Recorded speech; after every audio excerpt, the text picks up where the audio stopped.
এটা আমাদের বাড়ির গোপাল ঠাকুর। এই ঠাকুরকে সবাই দেখুন।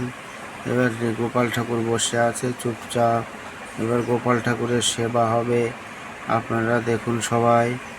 যদি গোপাল ঠাকুরের দেখে সবার ভালো লাগে, আর গোপাল ঠাকুরকে সবাই লাইক কমেন্ট ও শেয়ার করুন বেশি বেশি করে।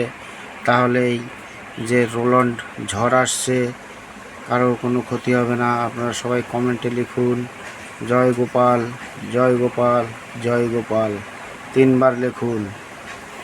এবার আমার গোপাল ঠাকুর দেখুন খাটে বসে আছে। গোপাল ঠাকুর দেখুন কত সুন্দর খাটে বসে আছে। এবার গোপাল ঠাকুরের সেবা দেওয়া হবে। এই যে আমার গোপাল ঠাকুরের সেবা দেওয়া আছে, দেখুন কালাকাত দিয়ে গোপাল ঠাকুরের সেবা দেওয়া হয়েছে। আপনারা সবাই দেখুন, এই যে আমাদের গোপাল।